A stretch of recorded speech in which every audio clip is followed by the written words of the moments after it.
Matthew Henry's Commentary on the Whole Bible. An exposition, with practical observations, of the Book of Psalms. Psalm 77. This psalm, according to the method of many other psalms, begins with sorrowful complaints, but ends with comfortable encouragements. The complaints seem to be of personal grievances, but the encouragements relate to the public concerns of the church, so that it is not certain whether it was penned upon a personal or a public account. If they were private troubles that he was groaning under, it teaches us that what God has wrought for his church in general may be improved for the comfort of particular believers. If it was some public calamity that he is here lamenting, his speaking of it so feelingly, as if it had been some particular trouble of his own, shows how much we should lay to heart the interests of the church of God and make them ours. One of the rabbins says, this psalm is spoken in the dialect of the captives, and therefore some think it was penned in the captivity in Babylon. 1. The psalmist complains here of the deep impressions which his troubles made upon his spirits, and the temptation he was in to despair of relief, verses 1 to 10. 2. He encourages himself to hope that it would be well at last, by the remembrance of God's former appearances for the help of his people, of which he gives several instances, verses 11 to 20. In singing this psalm we must take shame to ourselves for all our sinful distrusts of God, and of his providence and promise, and give to him the glory of his power and goodness by a thankful commemoration of what he has done for us formerly and a cheerful dependence on him for the future. To the chief musician, to Jeduthun. A psalm of Asaph. Psalm 77 verses 1 to 10. We have here the lively portraiture of a good man under prevailing melancholy, fallen into and sinking in that horrible pit, and that miry clay, but struggling to get out. Drooping saints, that are of a sorrowful spirit, may here as in a glass see their own faces.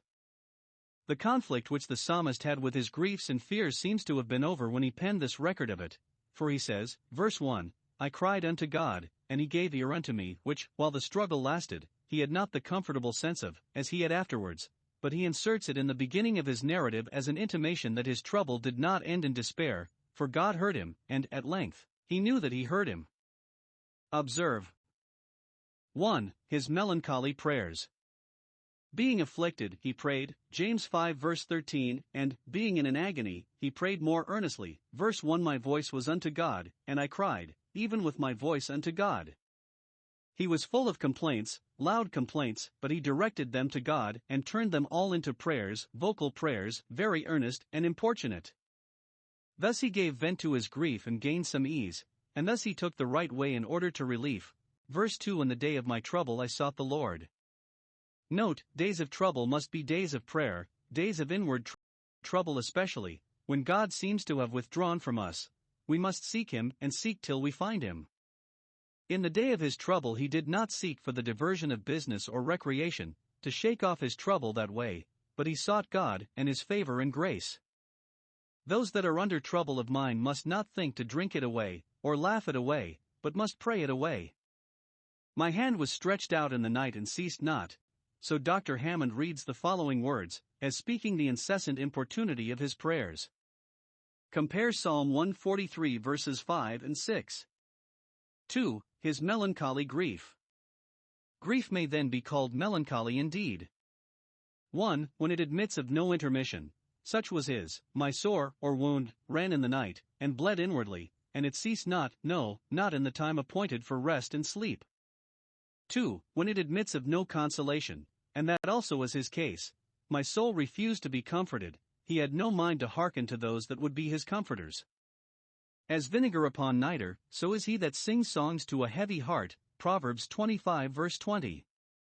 Nor had he any mind to think of those things that would be his comforts, he put them far from him, as one that indulged himself in sorrow. Those that are in sorrow, upon any account, do not only prejudice themselves, but affront God, if they refuse to be comforted. 3. His melancholy musings.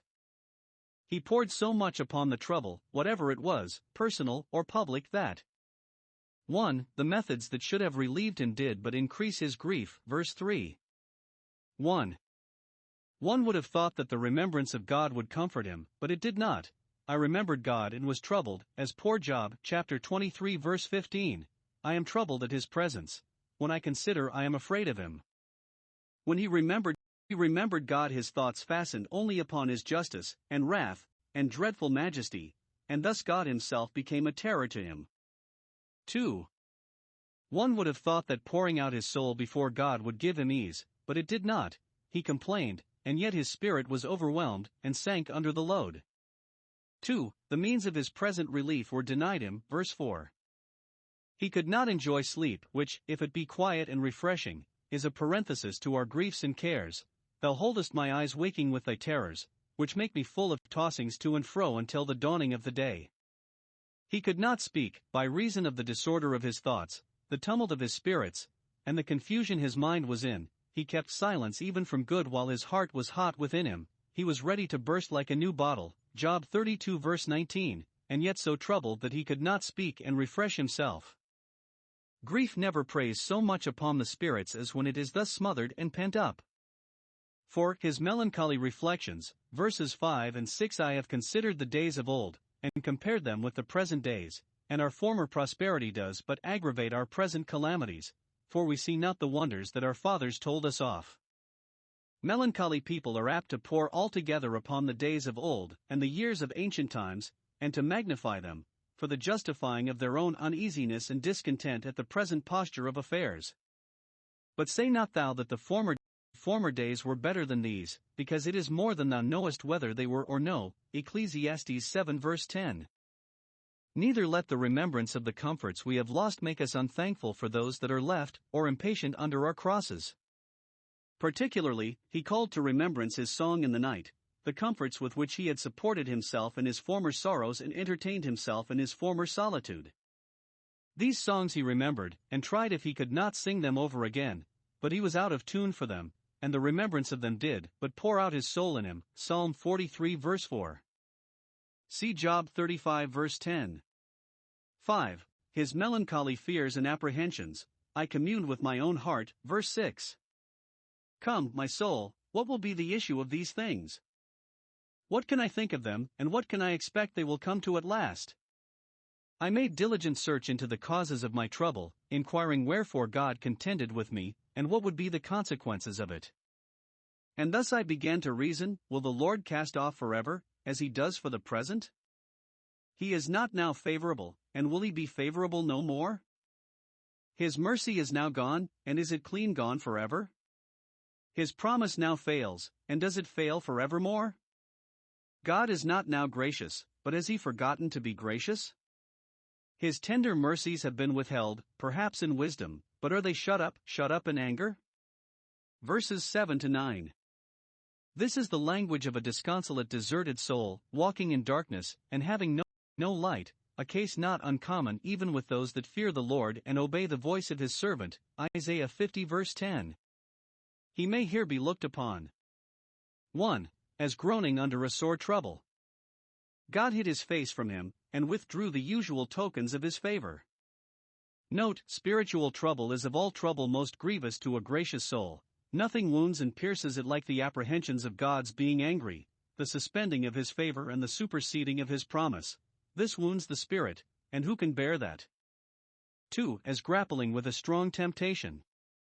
Note, God's own people, in a cloudy and dark day, may be tempted to make desperate conclusions about their own spiritual state, and the condition of God's church and kingdom in the world, and, as to both, to give up all for gone. We may be tempted to think that God has abandoned us and cast us off, that the covenant of grace fails us, and that the tender mercy of our God shall be forever withheld from us.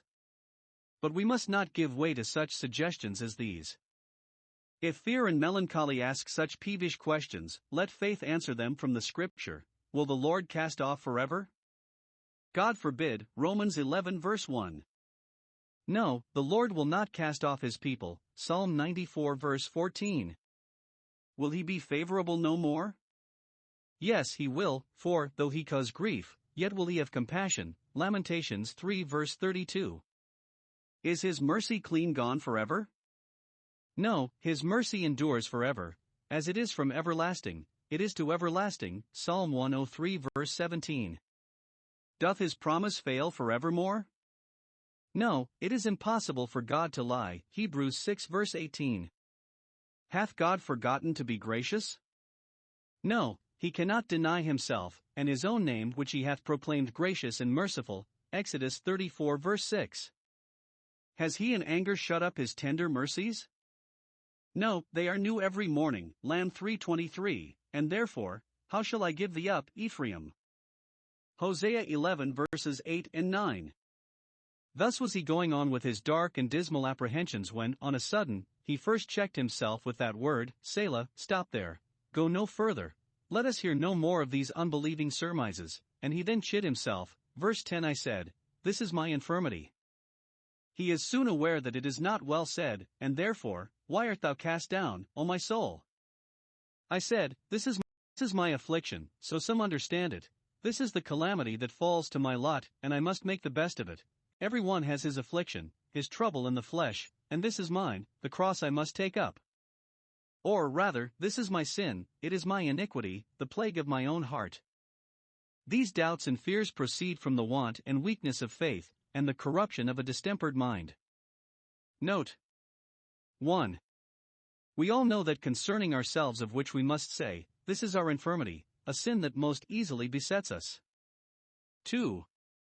Despondency of spirit, and distrust of God, under affliction, are too often the infirmities of good people, and, as such, are to be reflected upon by us with sorrow and shame, as by the psalmist here, this is my infirmity.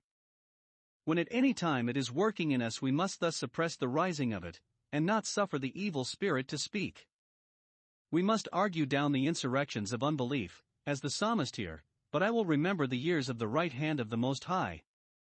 He had been considering the years of ancient times, verse 5, the blessings formerly enjoyed, the remembrance of which did only add to his grief, but now he considered them as the years of the right hand of the Most High, that those blessings of ancient times came from the Ancient of Days, from the power and sovereign disposal of his right hand who is over all, God, blessed forever, and this satisfied him, for may not the Most High with his right hand make what changes he pleases? Psalm 77 verses 11 to 20. The psalmist here recovers himself out of the great distress and plague he was in, and silences his own fears of God's casting off his people by the remembrance of the great things he had done for them formerly, which though he had in vain tried to quiet himself with, verses 5 and 6, yet he tried again, and, upon this second trial, found it not in vain. It is good to persevere in the proper means for the strengthening of faith, though they do not prove effectual at first. I will remember, surely I will, what God has done for his people of old, till I can thence infer a happy issue of the present dark dispensation, verses 11 and 12. Note 1. The works of the Lord, for his people, have been wondrous works. 2. They are recorded for us, that they may be remembered by us. 3. That we may have benefit by the remembrance of them, we must meditate upon them, and dwell upon them in our thoughts, and must talk of them, that we may inform ourselves and others further concerning them. For, the due remembrance of the works of God will be a powerful antidote against distrust of his promise and goodness, for he is God and changes not. If he begin, he will finish his work and bring forth the top stone. Two things, in general, satisfied him very much. 1. That God's way is in the sanctuary, verse 13. It is in holiness, so some. When we cannot solve the particular difficulties that may arise in our constructions of the divine providence, this we are sure of, in general, that God is holy in all his works, that they are all worthy of himself and consonant to the eternal purity and rectitude of his nature. He has holy ends in all he does, and will be sanctified in every dispensation of his providence. His way is according to his promise, which he has spoken in his holiness, and made known in the sanctuary. What he has done is according to what he has said, and may be interpreted by it, and from what he has said we may easily gather that he will not cast off his people forever. God's way is for the sanctuary, and for the benefit of it. All he does is intended for the good of his church. 2. That God's way is in the sea. Though God is holy, just, and good in all he does, yet we cannot give an account of the reasons of his proceedings, nor make any certain judgment of his designs. His path is in the great waters and his footsteps are not known, verse 19. God's ways are like the deep waters which cannot be fathomed, Psalm 36 verse 6, like the way of a ship in the sea, which cannot be tracked, Proverbs 30 verses 18 and 19. God's proceedings are always to be acquiesced in, but cannot always be accounted for. He specifies some particulars for which he goes as far back as the infancy of the Jewish church and from which he gathers 1. That there is no God to be compared with the God of Israel, verse 13, who is so great a God as our God. Let us first give to God the glory of the great things he has done for his people, and acknowledge him therein, great above all comparison, and then we may take to ourselves the comfort of what he has done and encourage ourselves with it. 2. That he is a God of almighty power, verse 14, thou art the God that alone doest wonders, above the power of any creature, thou hast visibly, and beyond any contradiction, declared thy strength among the people. What God has done for his church has been a standing declaration of his almighty power, for therein he has made bare his everlasting arm. 1. God brought Israel out of Egypt, verse 15. This was the beginning of mercy to them, and was yearly to be commemorated among them in the Passover. Thou hast with thy arm, stretched out in so many miracles, redeemed thy people out of the hand of the Egyptians. Though they were delivered by power, yet they are said to be redeemed, as if it had been done by price, because it was typical of the great redemption, which was to be wrought out, in the fullness of time, both by price and power. Those that were redeemed are here called not only the sons of Jacob, to whom the promise was made, but of Joseph also, who had a most firm and lively belief of the performance of it, for, when he was dying, he made mention of the departing of the children of Israel out of Egypt, and gave commandment concerning his bones. 2. He divided the Red Sea before them, verse 16, the waters gave way, and a lane was made through that crowd instantly, as if they had seen God himself at the head of the armies of Israel, and had retired for fear of him. Not only the surface of the waters, but the depths, were troubled, and opened to the right and to the left, in obedience to his word of command. 3. He destroyed the Egyptians, verse 17, the clouds poured out water upon them, while the pillar of fire, like an umbrella over the camp of Israel, sheltered it from the shower, in which, as in the deluge, the waters that were above the firmament concurred with those that were beneath the firmament to destroy the rebels. Then the skies sent out a sound, thy arrows also went abroad, which is explained, verse 18, the voice of thy thunder was heard in the heaven, that was the sound which the skies sent forth, the lightnings lightened the world, those were the arrows which went abroad, by which the host of the Egyptians was discomfited, with so much terror that the earth of the adjacent coast trembled and shook. Thus God's way was in the sea, for the destruction of his enemies, as well as for the salvation of his people, and yet when the waters returned to their place his footsteps were not known, verse 19, there was no mark set upon the place, as there was, afterwards, in Jordan, Joshua 4 verse 9. We do not read in the story of Israel's passing through the Red Sea that there were thunders and lightning, and an earthquake, yet there might be, and Josephus says there were, such displays of the divine terror upon that occasion. But it may refer to the thunders, lightnings, and earthquakes, that were at Mount Sinai when the law was given. 4. He took his people Israel under his own guidance and protection, verse 20, thou leddest thy people like a clock. They being weak and helpless, and apt to wander like a flock of sheep, and lying exposed to the beasts of prey, God went before them with all the care and tenderness of a shepherd, that they might not fail. The pillar of cloud and fire led them, yet that is not here taken notice of, but the agency of Moses and Aaron, by whose hand God led them. They could not do it without God, but God did it with and by them. Moses was their governor, Aaron their high priest, they were guides, overseers, and rulers to Israel, and by them God led them. The right and happy administration of the two great ordinances of magistracy and ministry is, though not so great a miracle, yet as great a mercy to any people as the pillar of cloud and fire was to Israel in the wilderness. The psalm concludes abruptly, and does not apply those ancient instances of God's power to the present distresses of the church, as one might have expected. But as soon as the good man began to meditate on these things, he found he had gained his point. His very entrance upon this matter gave him light and joy. Psalm 119 verse 130. His fears suddenly and strangely vanished, so that he needed to go no further. He went his way, and did eat, and his countenance was no more sad, like Hannah. 1 Samuel 1 verse 18.